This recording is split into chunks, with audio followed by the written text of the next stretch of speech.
देखो मास्टर साहब,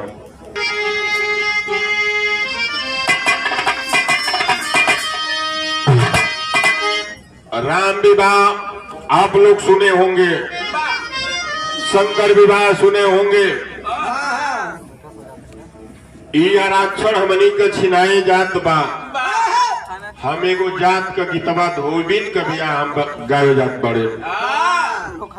वही अवध नगरी में जात का गीतवा धोबिन रहल और वही का दस्तान बताए हरजन भैया। हमार बिरहा का कुछ लाइन भक्ति में भी जाई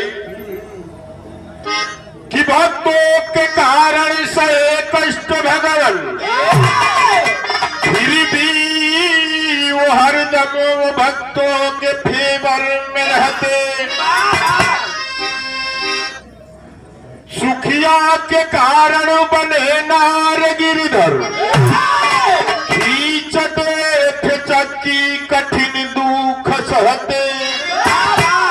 अर्जुन के कारण वो कछुआ बने थे, लदी पूल पीठ पर वो लोहू बहाते। रविदास के घर वो चमड़े में बैठे, सदन के जो पलड़े थे ठाकुर कहा।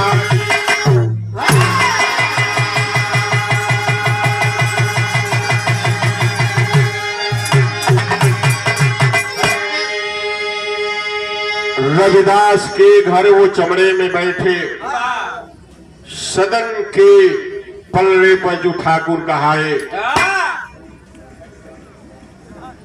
मन चंगा तो कठौती में गंगा।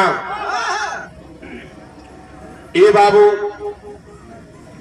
वही अयोध्या का रहे वाला के रहल भैया विदेशी कला लगल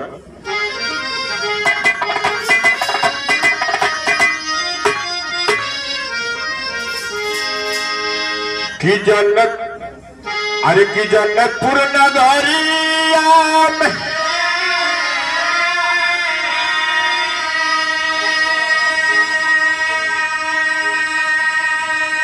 अरे जगू धोबी रहले।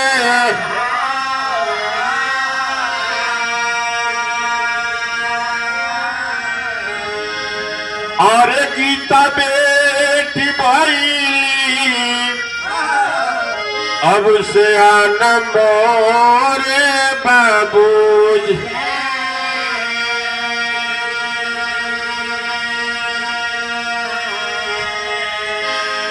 सीता कभी यहाँ हुई, अरे योद्धा में भाई ले।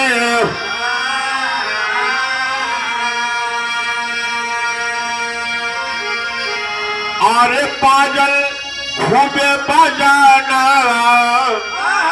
तूफान मोरे बाबू।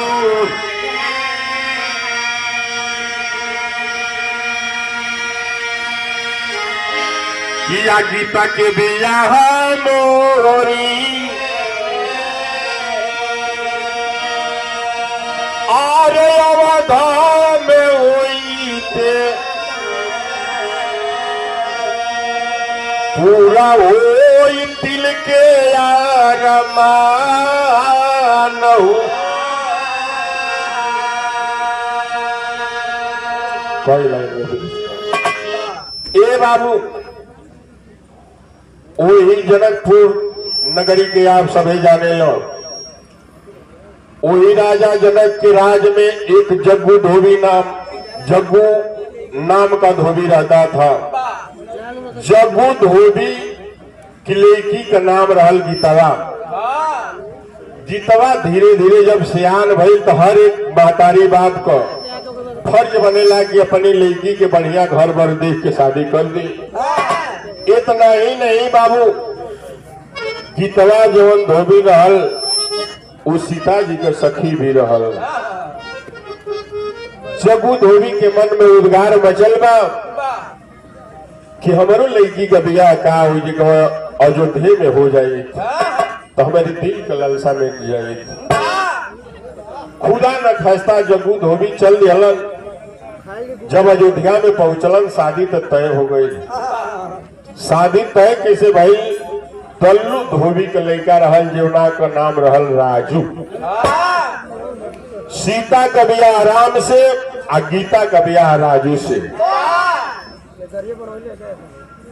ए बाबू शादी जब तय हो गई, जब बारात अवधपुरी से चले लागल जब जनकपुर के धरती पर, तो भाई का मास्टर साहब एजा गीत लगल। बारात चलल बा तो एक घड़ी की महंगाई में बहुत केहू कुछ करी तो डीजे का नाच कर देवी। खर्चा करी तो 2 जोड़ी बिरहा कर दे, एगो जेंट्स एगो लेडीज का। लेकिन वो जात के धोबी रहल अपने लड़का के ब्याह में 9-10 प्रकार का नाच ले गए। 9-10 प्रकार का नाच ले गए। आए तने ना वो समय जीप मारुति बोलेरो इसका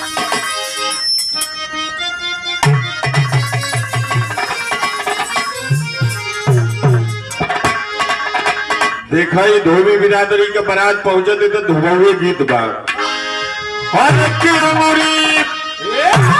हरे अमूरी धाराई के बलमुआ ले गईले बाजार। पूछला बजरिया के लोगावा काई लगी है तोहार। बजरिया के लोगावा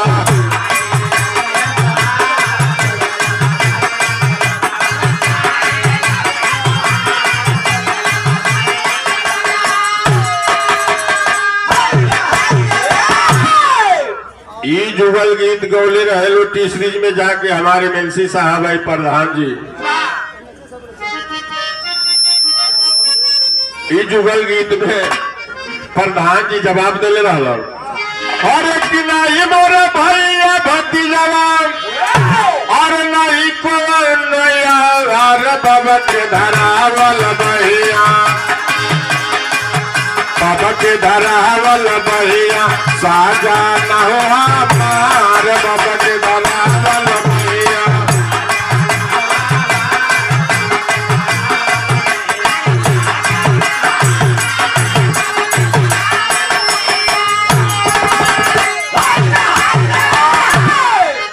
लेकिन बाबू भैल का कि अवध से बरतिया चलल और जनकपुर के रहिया हो धैली।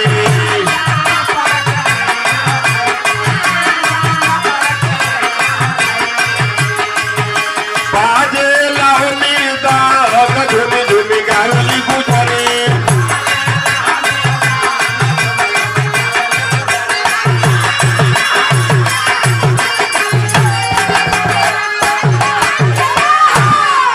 ए बाबू जब जनकपुर में बारात पहुंचल बा, वो समय का छटा का रहल मास्टर साहब।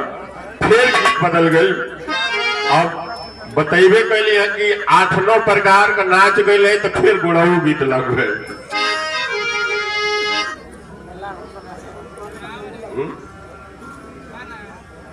चलो सुन दो।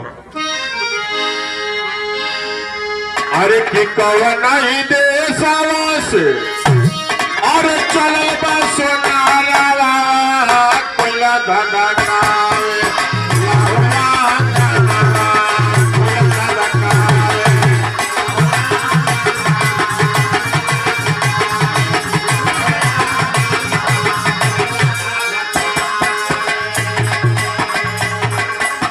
प्रधान जी का कुल बतिया पौली कहे ना पापौली।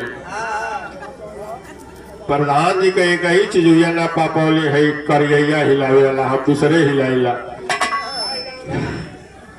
हम डाल हिलाइला। करिया हिलावे हम डाल हिलाइला। ए बाबू चलो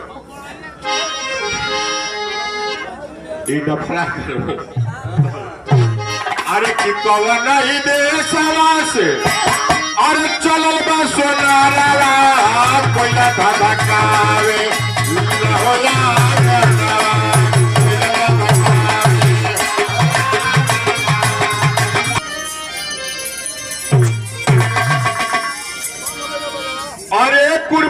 फतिया राजू मीता मिल गया, करती हरि भजन सीता के जैसे गीता। यार हो गीता, यार हो गीता। कुरफतिया राजू मीता मिल गया, करती हरि भजन सीता के जैसे गीता। ए बाबू भगवान के बहुत बड़ भक्तिन रहल गीतवा। जब वो जकवा पहुंचल अपनी ससुरा, शौच स्नान करके शौच स्नान करके पूजा में लीन हो जाओ, कर खाना बनावत में लेट हो जाए। और जब खाना बनावत में लेट हो जाए तो रजुआ धोबी जो रहल बड़ा हरमुठा बरत रहल। वो हरमुठा कलश करे बुजरी तोर बिया आराम से भइल बा कि हमारा से, तो हमके ये बताओ न, तोर बिया के करा से भइल बा, आराम से भइल बा कि हमारा से। ये बताओ कोनो मेहरारू अपनी मर्द के टाइम से खाना ना बना के दे तो तोरी ऐसा फुहर मेहरारू को रखले से का मतलब बा? कॉलेज की जो लापरवाही ना जे।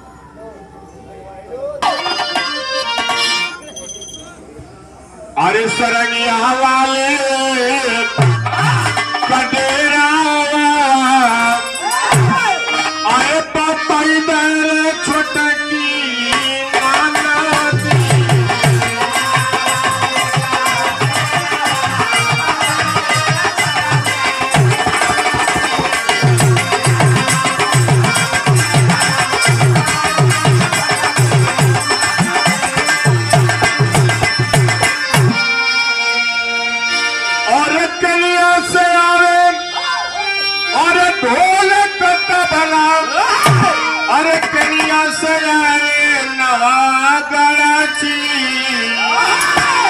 अरे कनिया से आवे सरनिया वाला, अरे बताई दे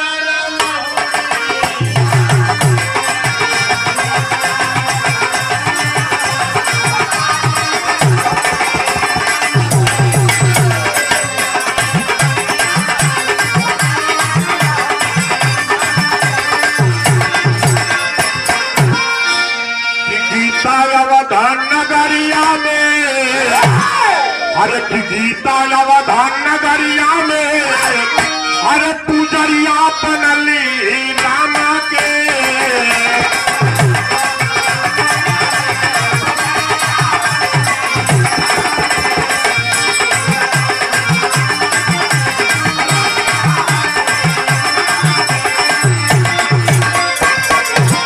पूजा करती और सोम सुबेरे, अरे राजू मन घबराया है, अरे तानी के चालन, अरे लौरिया हो, अरे पखरिया चलाए तानी।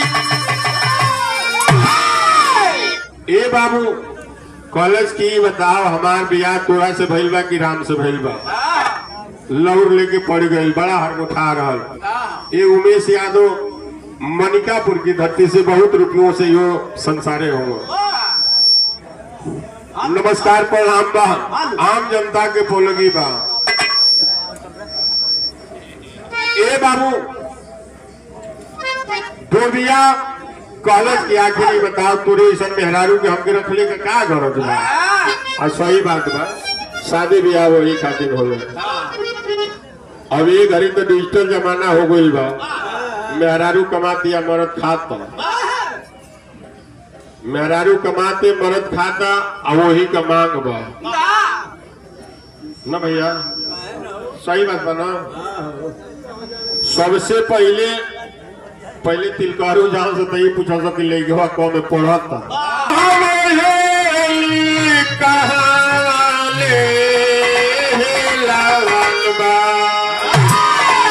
अरे आफत में पारा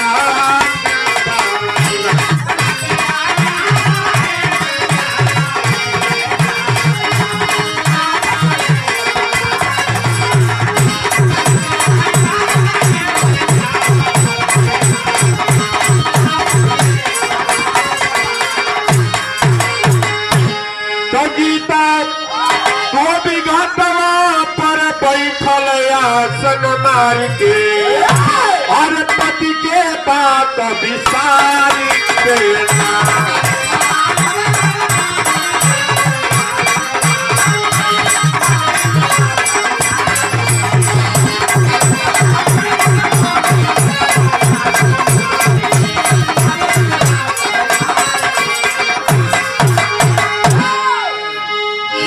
का कैलस की मोटरी लाद के तो धोबिया दे दिहलस ले जाके धोबी घाटा पर वही गदहा के पीठी पर से मोटरी उतार दिहलस। धोबिन जरूर रहल लेकिन ओकर धोबी के ढंग से हो न रहा। गीतवा भगवान की भक्ति में फिर लीन हो गई, अपने मर्द के बात के बिटार दिहलस कि गदहा चरत रहे मन लाई और ये कथे गदही गई आई रे गदहा।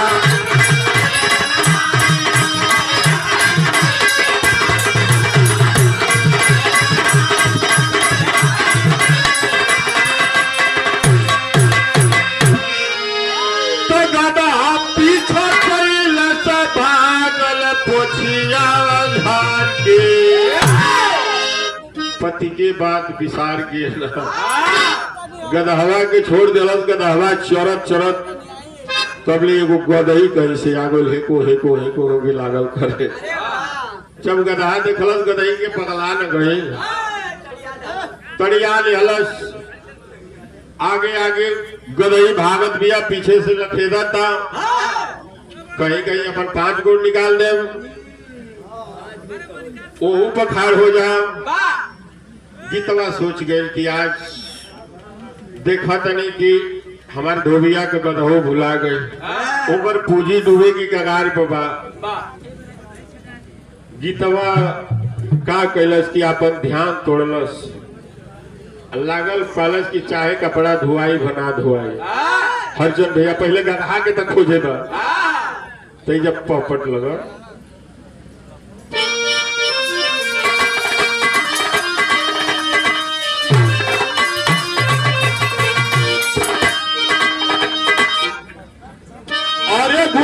खोजे गीता चारों ओरिया देखलू मितला के आ खोजत में अब हो गई या बेरिया देखलू मितला।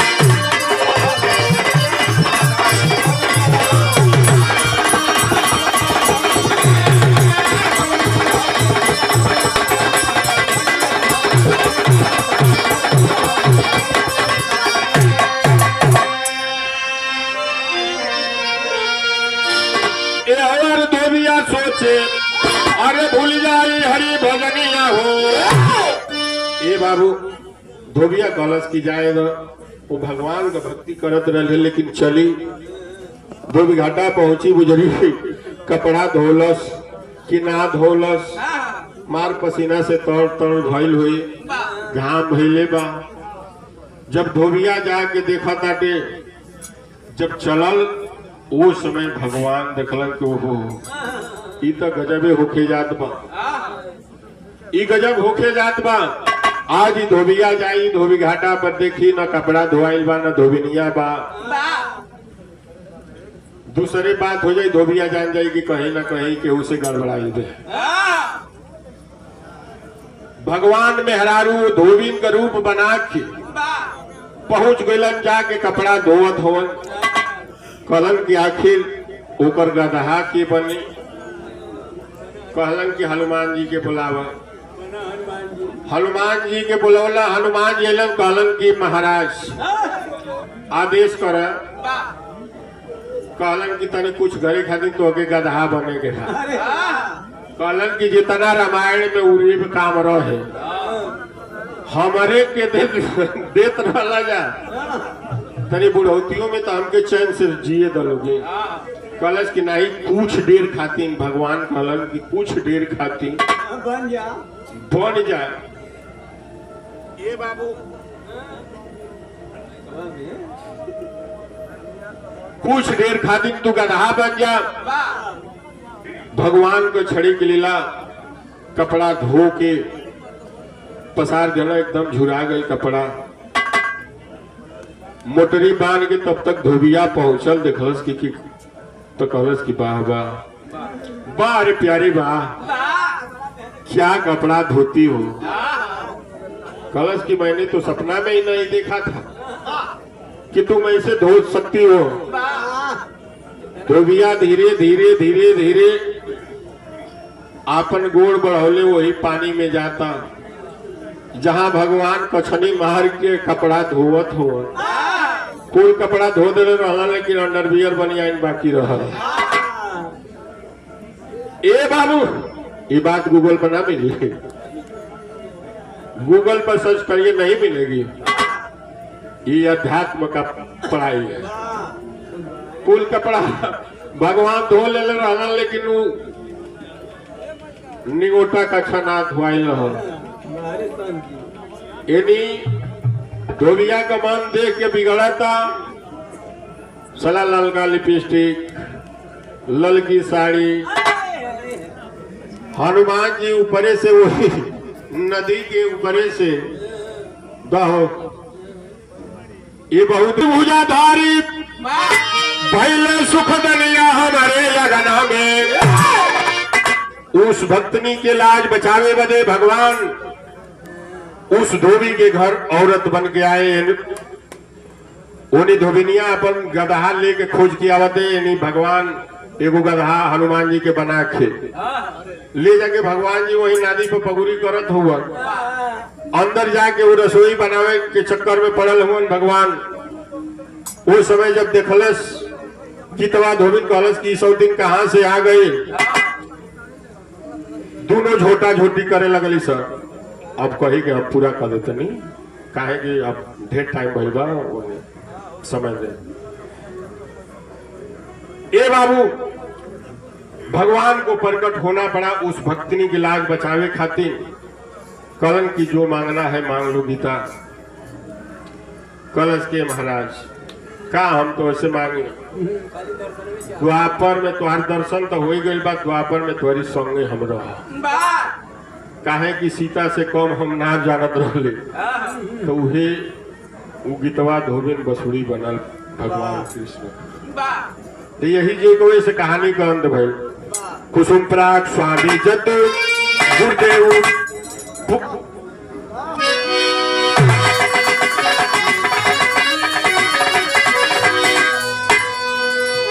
कुसुम प्राग स्वामी गुरुजत देव पूजा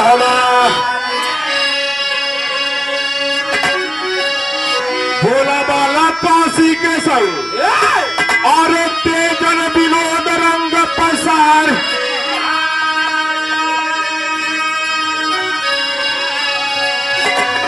कुरफतिया राजू मीता मिल गया। अरे कुरफतिया राजू मीता मिल गया।